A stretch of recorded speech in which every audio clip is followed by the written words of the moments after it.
तो पहले वाली वीडियो जो है कंटिन्यू नहीं हो पाई ज़्यादा फ़ोन के ओवर हीटिंग की वजह से, तो इस वीडियो में वही वाला कंटिन्यूस करते हैं। जिन्होंने पहले वीडियो नहीं देखी वो जाके देख सकता है, CBS कैटलिस्ट वाली, ठीक है।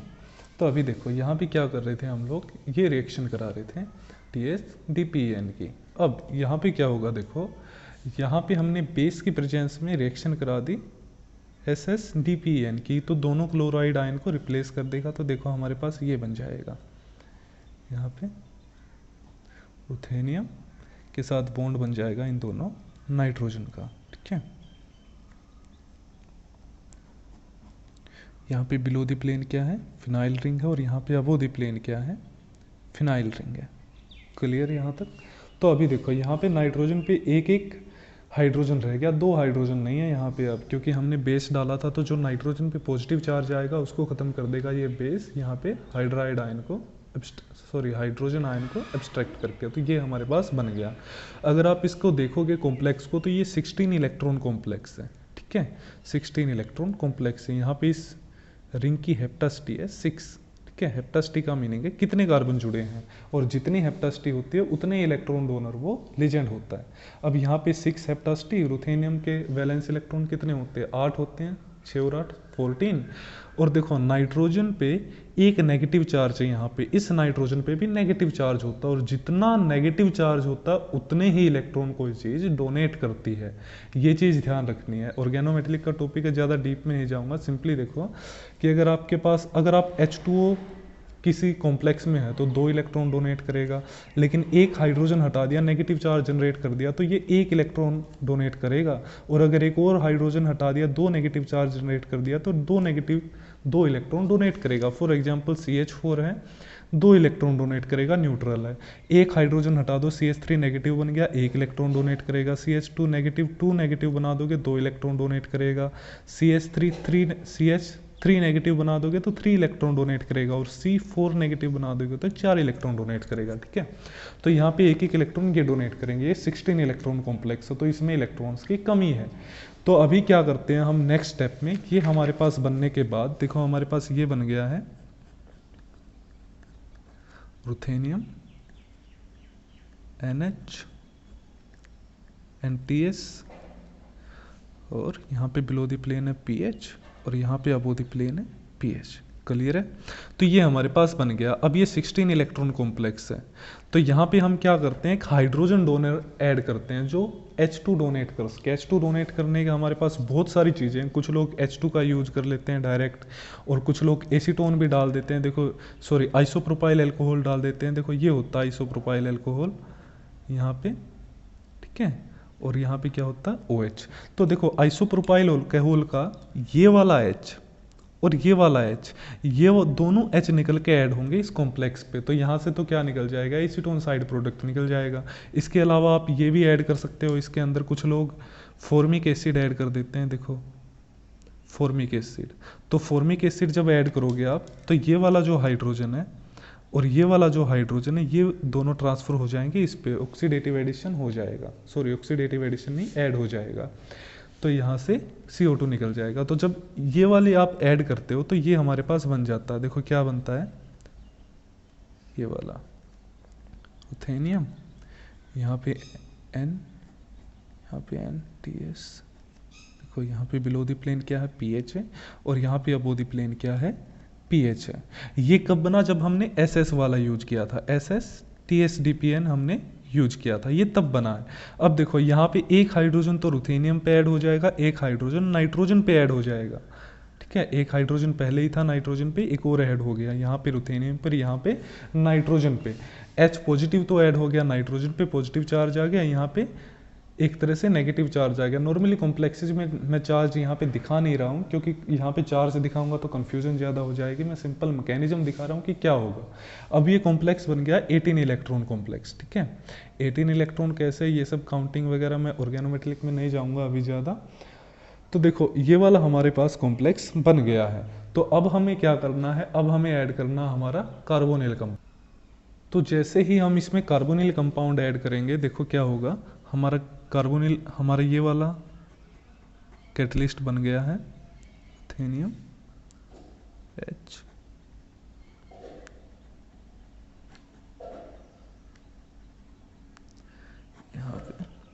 बिलो द प्लेन क्या है, पीएच है, और अबो द प्लेन क्या है, यहाँ पे पीएच है। ठीक है, ये वाला हमारा कैटलिस्ट यहाँ पे बन गया है। अब यहाँ पे क्या होगा, यहाँ पे हमारा कार्बोनिल कंपाउंड आके इंटरेक्शन करेगा ऐसे। देखो कार्बोनिल कंपाउंड है, यहाँ पे आके क्या करेगा, इंटरेक्शन करेगा। तो यहाँ पे ये स्मॉल ग्रुप इस साइड में रहेगा और लार्ज ग्रुप दूसरी साइड रहेगा। यहाँ पे ये हाइड्राइड आयन ट्रांसफर होगा इस कार्बन पे, और यहाँ से H पॉजिटिव ट्रांसफर होगा इस ऑक्सीजन एटम पे। ठीक है, तो ऐसे हमारी इंटरेक्शन हो गई। जैसे ही हाइड्राइड आयन का ट्रांसफर होगा तो हाइड्राइड आयन यहाँ पे अबो द प्लेन ट्रांसफर होगा। देखो एक्चुअली में ध्यान क्या रखना है कि ये चीज़ अटैक कर रही है, ये चीज़ अटैक नहीं कर रही। ये चीज़ इलेक्ट्रॉन रिच है, हमेशा इलेक्ट्रॉन रिच अटैक करता है इलेक्ट्रॉन डेफिशिएंट कंपाउंड पे। और जब कहाँ से अटैक करेगा ये ध्यान दो, यहाँ पे देखो ये बिलो द प्लेन यहाँ पे स्टेरिक हिंड्रेंस है, तो अबो द प्लेन यहाँ पे अटैक करेगा।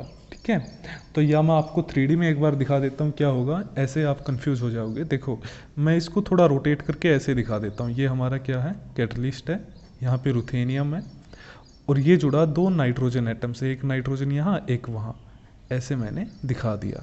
ठीक है, तो यहाँ पे 2 हाइड्रोजन और नाइट्रोजन के पास यहाँ पे एक TS ग्रुप है, इसको दिखा देता हूँ पहले। तो यहाँ पे देखो बिलो द प्लेन पीएच है उस नाइट्रोजन पे जिस पे 2 हाइड्रोजन है, तो बिलो द प्लेन को हम ऐसे दिखा सकते हैं पीएच, और यहाँ पे हाइड्रोजन है, यहाँ पे अबो द प्लेन पीएच है। देखो ऐसे क्लियर है यहाँ तक? आई थिंक यहाँ तक किसी को कोई डाउट नहीं है कि ये वाला जो पीएच है ये बिलो द प्लेन है, और ये वाला जो पीएच था ये अबो द प्लेन था। क्लियर? अब यहाँ पे क्या होगा, देखो यहाँ पे एक हाइड्रोजन तो यहाँ पे है और 2 हाइड्रोजन यहाँ पे है। ठीक है, अब हमारा कार्बोनिल कंपाउंड आके इंटरेक्शन करेगा। देखो कार्बोनिल कंपाउंड आया, यहाँ पे कार्बोनिल कंपाउंड ऑक्सीजन तो इंटरेक्शन करेगा इस हाइड्रोजन के साथ, और यहाँ पे जो कार्बन है वो इंटरेक्शन करेगा इस हाइड्राइड आयन के साथ। अब ध्यान देने वाली बात क्या है, देखो बिलो द प्लेन बहुत ज़्यादा स्टेरिक हिंड्रेंस है। ये वाला पार्ट तो एक जैसा है, इस साइड जो रिंग है एक जैसी है दोनों ग्रुप्स के लिए, चाहे आप कैसे भी रख दो।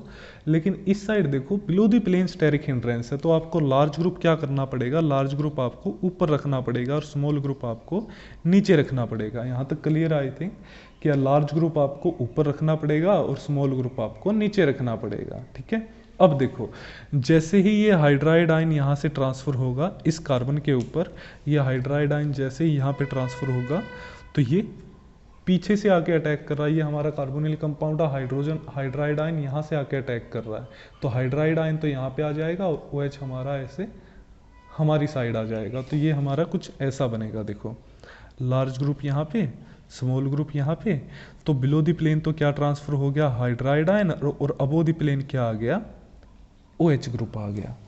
आई थिंक क्लियर है यहाँ तक कि क्या हुआ है, यहाँ पे बिलो द प्लेन क्या आ गया, हाइड्राइड आयन, और अबो द प्लेन क्या आ गया, हमारा OH आ गया। ये कब हुआ है, जब हमने कौन सा वाला लिजेंड यूज किया था, हमने SSDPEN यूज किया था। ठीक है, तो अगर आप इसको रोटेट करके लिखोगे कि यहाँ पे लार्ज ग्रुप और यहाँ पे स्मॉल ग्रुप है, तो OH कहाँ पे आ जाएगा, अबो द प्लेन आ जाएगा। तो ये हमारी रिडक्शन है, asymmetric reduction of carbonyl compound, जब हम क्या यूज करते हैं, SSTSDPEN।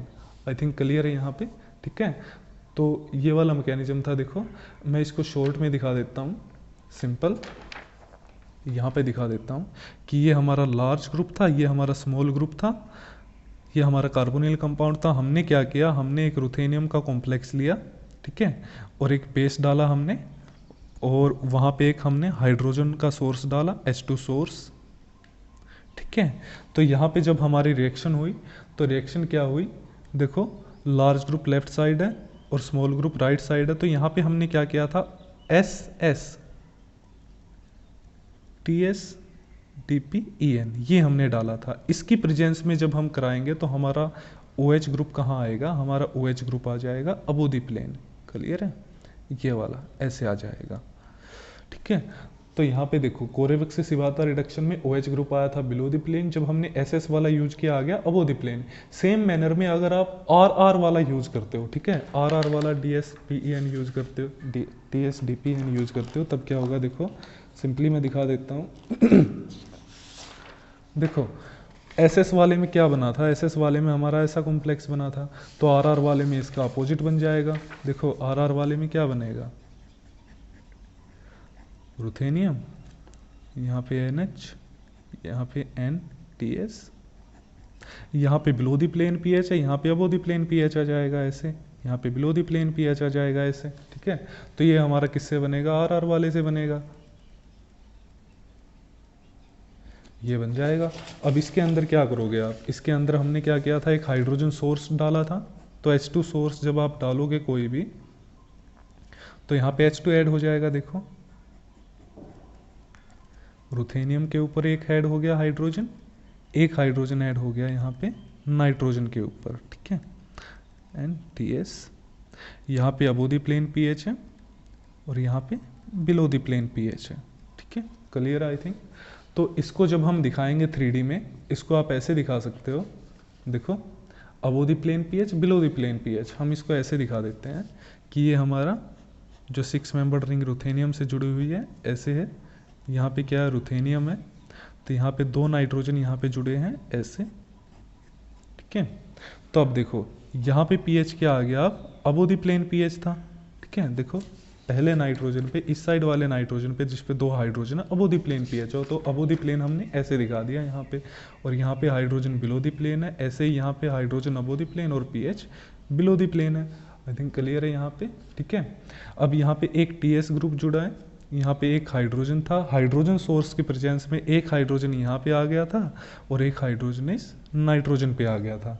अब हमने क्या ऐड करना, हमारा कार्बोनिल कंपाउंड ऐड करना है। देखो जब कार्बोनिल कंपाउंड ऐड होगा तो क्या होगा, अब यहाँ पे कार्बन, अब वहीं ध्यान देना कि लार्ज ग्रुप किस साइड आएगा, स्मॉल ग्रुप किस साइड आएगा। देखो इस साइड वाला पार्ट, लेफ्ट पार्ट तो दोनों ग्रुप्स के लिए सेम होगा, लार्ज और स्मॉल के लिए, लेकिन राइट साइड वाले पार्ट में गड़बड़ है। अबो द प्लेन जो ऊपर वाला पार्ट है वहाँ पे ज़्यादा स्टेरिक हिंड्रेंस है, तो वहाँ पे हम कौन सा पार्ट रखेंगे, वहाँ पे हम स्मॉलर ग्रुप रखेंगे। यहाँ पे हमने रख दिया स्मॉलर ग्रुप और यहाँ पे लिख दिया लार्ज ग्रुप। अब इंट्रैक्शन होगी इस हाइड्राइड आयन की यहाँ कार्बन से, इस हाइड्रोजन की यहाँ ऑक्सीजन से। अब नेक्स्ट स्टेप में क्या किया था हमने, हाइड्राइड आयन का अटैक करवाया था यहाँ पे। अब यहाँ पे जब हाइड्राइड आयन का अटैक करवाया था तो हाइड्राइड आयन कहाँ आया था, बिलो द प्लेन। तो देखो लार्ज ग्रुप यहाँ पे और बिलो द प्लेन क्या आ गया, हाइड्राइड आयन, और यहाँ पे अबो द प्लेन क्या आ गया, OH ग्रुप। ओके, तो यहाँ आने के बाद अगर आप इसको रोटेट करोगे तो ये आ जाएगा लार्ज ग्रुप, स्मॉल ग्रुप, ये आपका बिलो द प्लेन आ गया OH, और अबो द प्लेन क्या आ गया, हाइड्रोजन आयन, ठीक है। तो ये आपको ध्यान रखना है। ये कब हुआ, जब हमने क्या यूज किया, R वाला TSDPN। तो हम इसको शॉर्ट में इसको भी यहाँ पे दिखा देते हैं कि अगर हम लोग यहाँ पे यूज करते हैं सेम लार्ज ग्रुप और यहाँ पे स्मॉल ग्रुप, यहाँ पे कार्बोनिल कंपाउंड है, same ruthenium plus base plus H2 source, और यहाँ पे हमने यूज किया था RR TSDPN, ठीक है। तो यहाँ पे क्या हुआ था, हमारा OH ग्रुप कहाँ पे आया था, बिलो द प्लेन, ठीक है। यहाँ पे OH आ गया बिलो द प्लेन और अबो द प्लेन क्या आ गया, हाइड्राइड आयन आ गया। तो ये तीनों रिडक्शन आई होप आपको समझ में आ गए होंगे। अगर आपको मैकेनिज्म वगैरह कुछ नहीं करना तो आप इसको भी सिंपल याद कर सकते हो कि अगर आप TSDPN RR वाला यूज करते हो तो ये वाला बनेगा, बिलो द प्लेन OH आएगा, और अगर आप यूज करते हो SS वाला तो अबो द प्लेन OH आएगा। कोरेवैक्सी-शिबाटा रिडक्शन में हमेशा बिलो द प्लेन OH आएगा। अगर तीनों केसेज में लार्ज ग्रुप लेफ्ट साइड आपने रखा है और स्मॉल ग्रुप आपने राइट साइड रखा है, तो ये तीनों रिडक्शन थी एसिमेट्रिक कैटालिसिस का एग्जाम्पल, ठीक है। तो यहाँ तक हमारा पार्ट कंप्लीट हो गया है एसिमेट्रिक कैटालिसिस। नेक्स्ट पार्ट में हमारा कुछ छोटे मोटे टॉपिक बचे हैं, एक एसिमेट्रिक डाईहाइड्रोक्सिलेशन और एसिमेट्रिक इपोक्सिडेशन जो शार्पलेस ने दिए थे, उन्होंने नोबेल प्राइज भी जीता था इसके लिए। और नेक्स्ट हमारा बचेगा सिंपल एक एसिमेट्रिक एल्डोल रिएक्शंस। तो इसके बाद एसिमेट्रिक कैटालिसिस, एसिमेट्रिक सिंथेसिस हमारा खत्म हो जाएगा। उसके बाद हम लोग शुरुआत करेंगे डाई स्टीरियो सेलेक्टिविटी का चैप्टर, ठीक है। Okay, thank you for watching.